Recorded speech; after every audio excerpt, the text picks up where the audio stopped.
There are mornings when the world seems to whisper something different, when the streets you know by heart feel like they're hiding a secret just for you.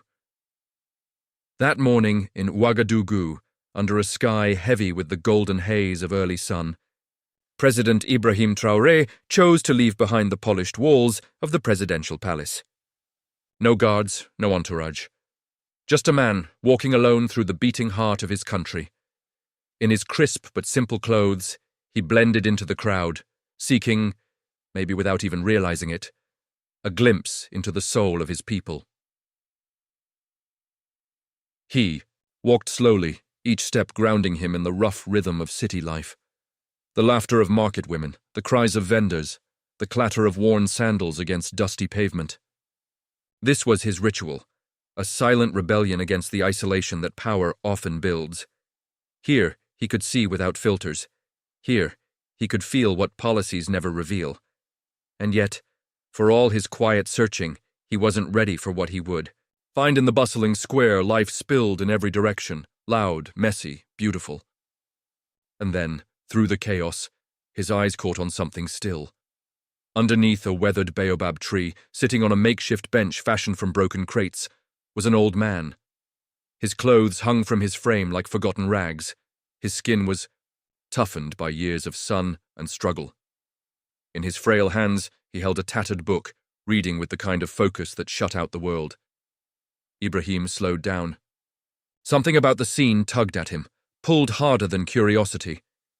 It felt like memory scratching at the door of his mind. He moved closer, weaving through the crowd, his heart quickening for reasons he couldn't yet name. And then it hit him, a thunderclap of recognition that nearly stole his breath. It was Professor Adama, the very man who had once stood tall before a classroom of restless teenagers, igniting in them dreams bigger than poverty, bigger than fear. The man who had taught Ibrahim that true dignity wasn't handed down from a title. It was lived, breathed, and sometimes fought for. Seeing him now, broken and bowed by life, sent a jolt of grief straight through Ibrahim's chest. He stopped, a few feet away, torn between rushing forward and collapsing under the weight of shame and sorrow. His voice, when it finally broke free, trembled. "Professor Adama?" The old man looked up slowly, squinting into the light. For a moment, confusion clouded his eyes, and then recognition. His lips parted, his whole body tensed as if trying to rise, to stand proud as he once did. But his legs betrayed him, quivering with weakness. Without thinking, Ibrahim lunged forward, catching him gently by the arms, feeling the fragile bones beneath the worn fabric. "Mr. President," Adama whispered, his voice soaked in disbelief and embarrassment. Ibrahim shook his head, voice steady but thick with emotion. "Don't call me that. To me, you will always be my teacher." The people bustled past them, unaware that history itself had paused in that square. Unaware that a nation's course was about to be shifted, not by legislation or election, but by a quiet, heart-shattering reunion between a student and the man who once taught him how to believe in something greater than himself. And Ibrahim knew, right then, that this meeting was not a coincidence. It was a calling, a reckoning, a reminder that leadership was not measured by the power one held, but by the humanity one chose to honor. What happened next would not only change Adama's life, it would awaken a movement, a new promise to an entire nation. Stay with us. You won't want to miss what came after. Ibrahim Traoré knelt down gently beside the frail figure, feeling the rough texture of the old man's coat beneath his fingertips. For a moment, the world around them, the market calls, the traffic horns, the casual indifference of passers-by, evaded into a distant hum.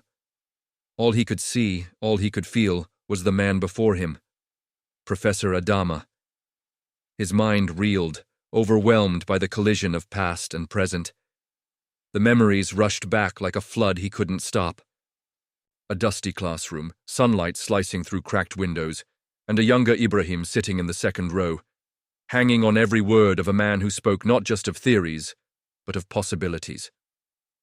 Of a world where dignity was not earned by wealth or lineage, but by the courage to stand for what was right, Adama had not merely taught philosophy, he had breathed it into the souls of his students. He made justice real, made it urgent, made it personal. And now the man who once stood tall against injustice sat hunched over a battered book, alone and forgotten. Professor Adama, Ibrahim repeated, more to himself than anyone else, as if trying to convince his own heart of the truth it was seeing. Adama blinked up at him, struggling to rise, but his body betrayed the pride still burning inside him. His legs shook violently, unable to bear even his slight weight. Without hesitation, Ibrahim leaned forward, steadying him, feeling the shocking lightness of his mentor's frame, the fragility that came from years of invisible battles. "Mr. President," Adama managed to whisper, shame flickering across his weathered face. Ibrahim tightened his grip slightly, firm yet tender, shaking, his head with a conviction born of something deeper than respect. "Don't call me that," he said, his voice low but firm. "To me, you will always be my teacher." Adama's mouth trembled, his hands instinctively pulling at the worn cap he wore, trying to hide the tears pooling in his tired eyes. Around them, life continued relentlessly.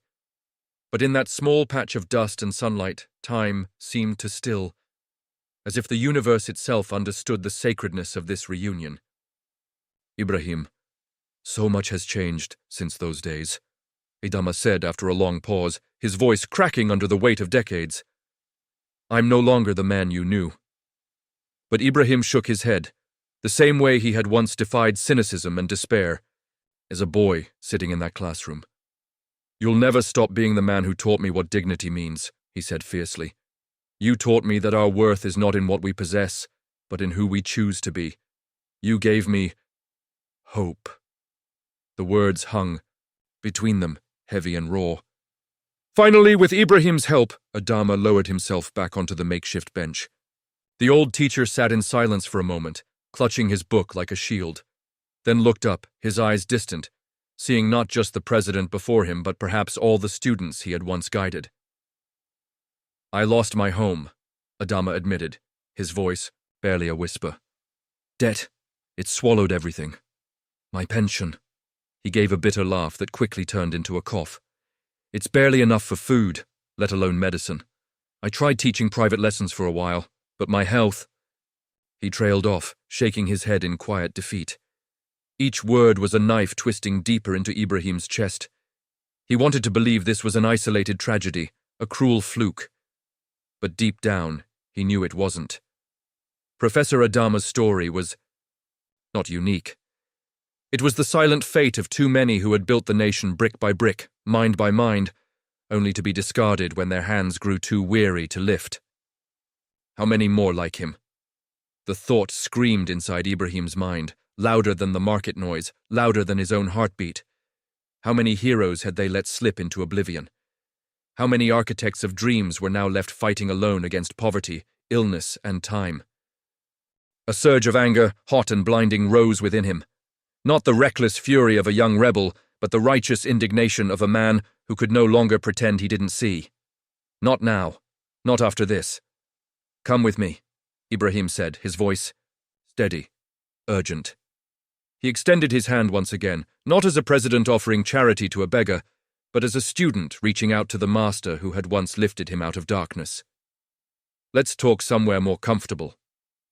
Adama hesitated. Pride flickered again in his eyes, the kind of pride that refuses pity, even when drowning.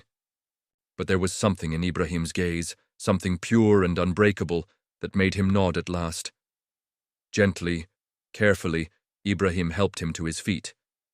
He noticed how the old man's body shook, how light he was, how his breath came in short, painful bursts. Every small movement screamed of battles fought in silence, years of resilience unnoticed by the world. They began to walk, Ibrahim matching his pace to the frailty of the man beside him. Each step felt like an act of defiance against the injustice that had brought them to this moment.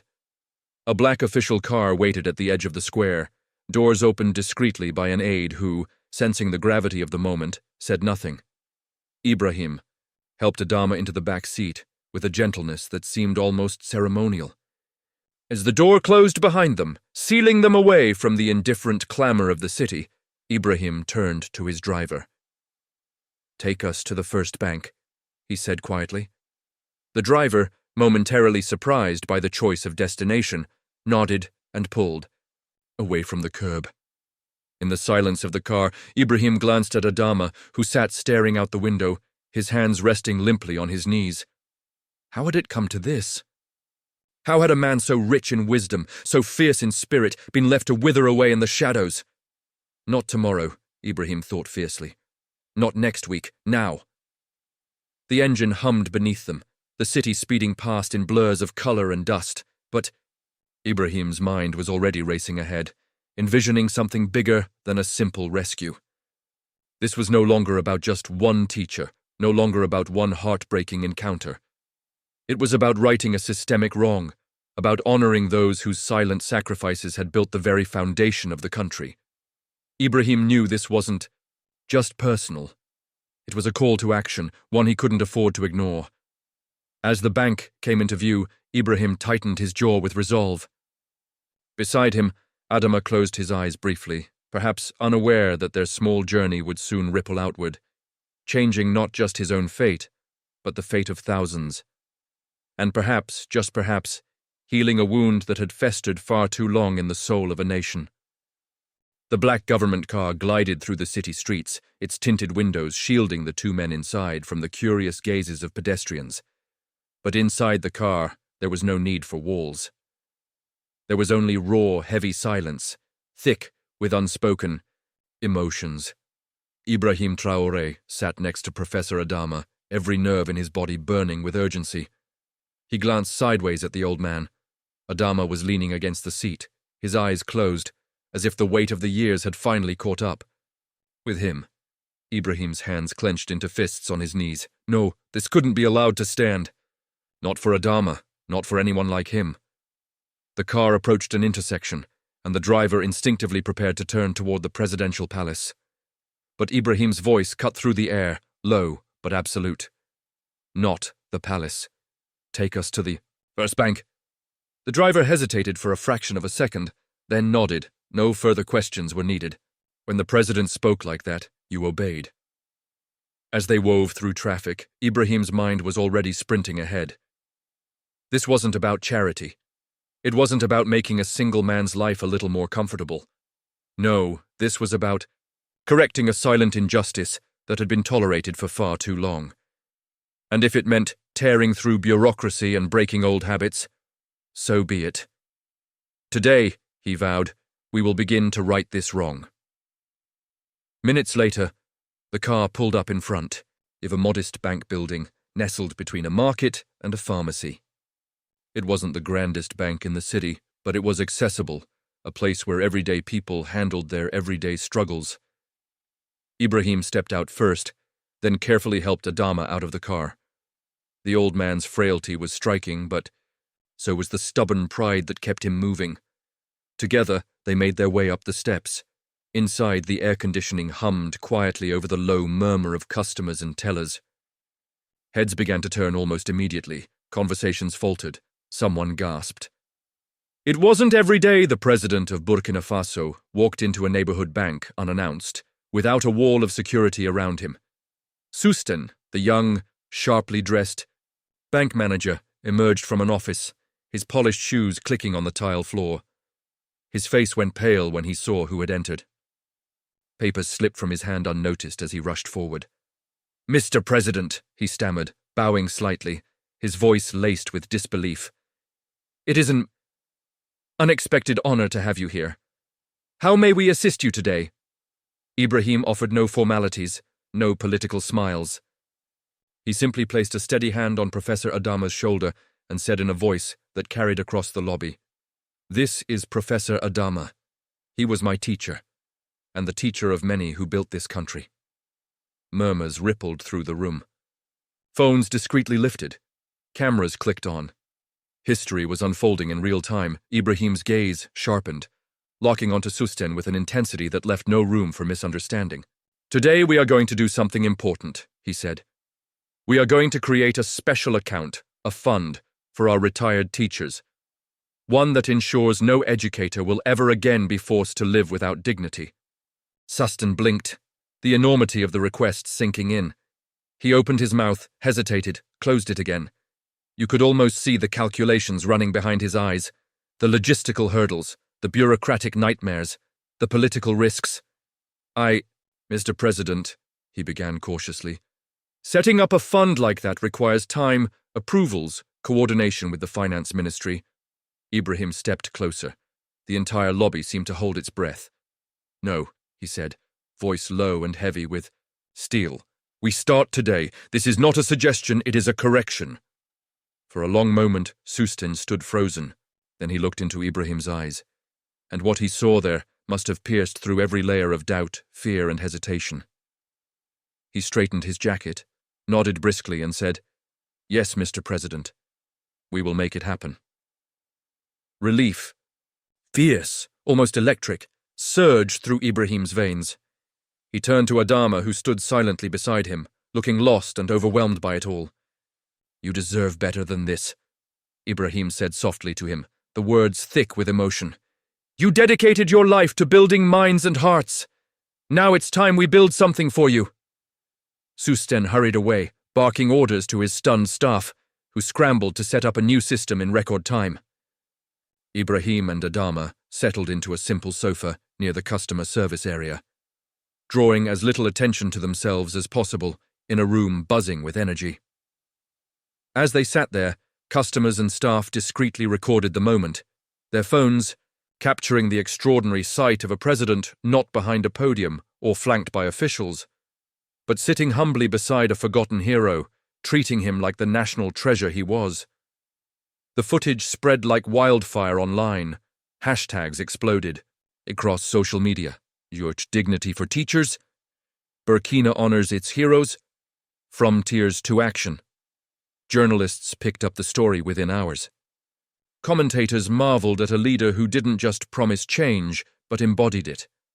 Walking into a dusty bank, shattering protocol, and giving dignity not as charity, but as justice. Meanwhile, Ibrahim leaned close to Adama and said, his voice so low it was almost a whisper, Every teacher will be honored, starting with the one who taught me to dream. Adama turned to him, his frail hands trembling, tears silently streaming down his lined face.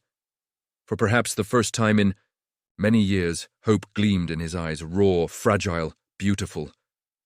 Outside, as word spread, crowds began gathering, not to protest, not to demand, but simply to witness, to believe. Inside the bank, a quiet revolution had begun.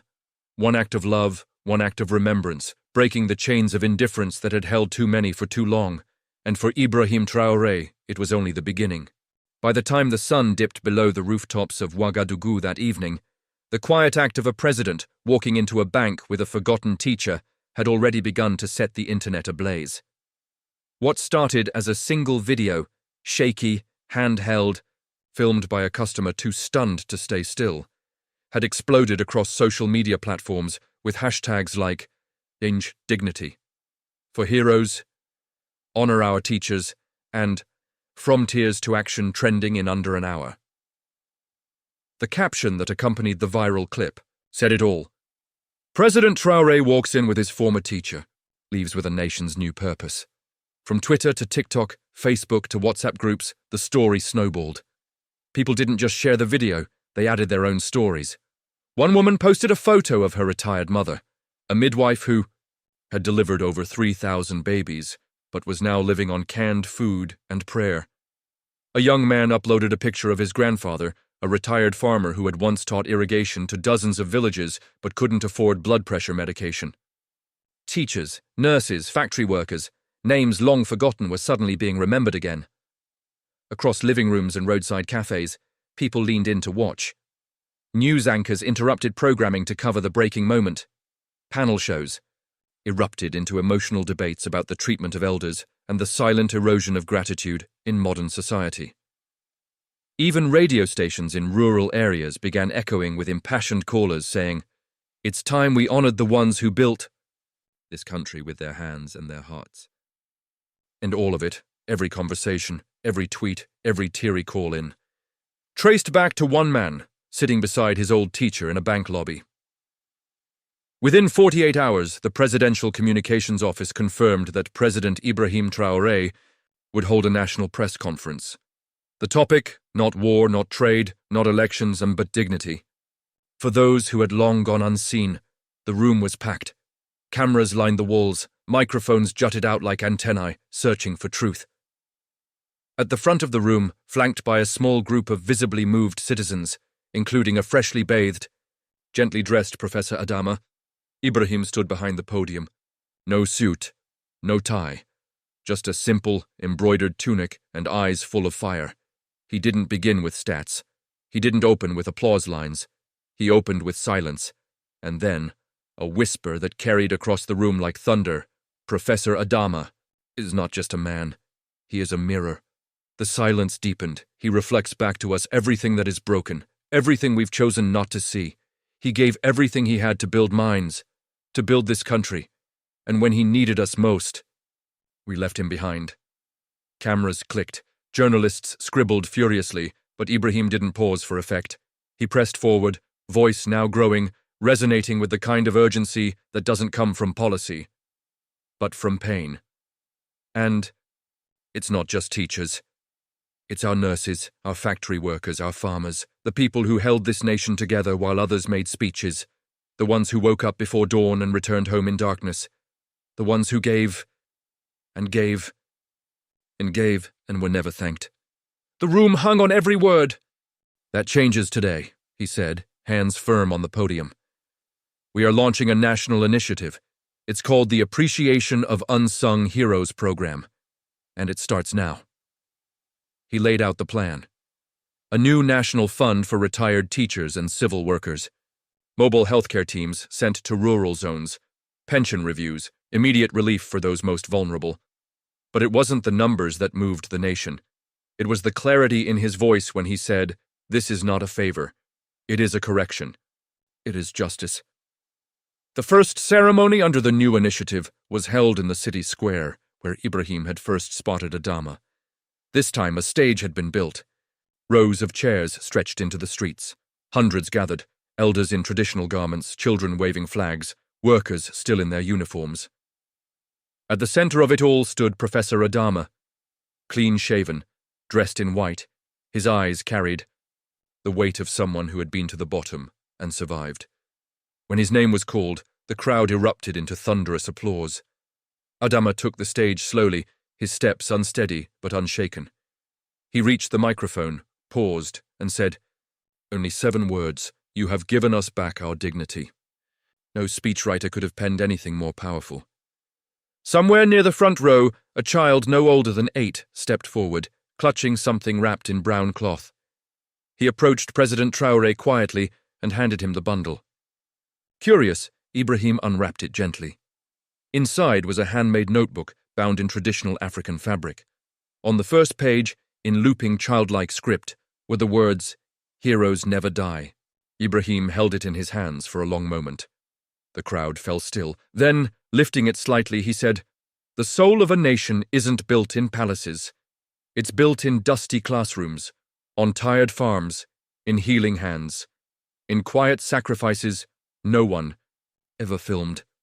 He turned toward Adama, the notebook still in his grasp. "You taught me to believe in people," he said, voice thick with emotion. "And now we will make this belief law." Adama smiled through his tears, placing a hand over his chest as if to steady the beating of a heart that had almost given up. Around them, the crowd wept openly, not because they were sad, but because they had been seen.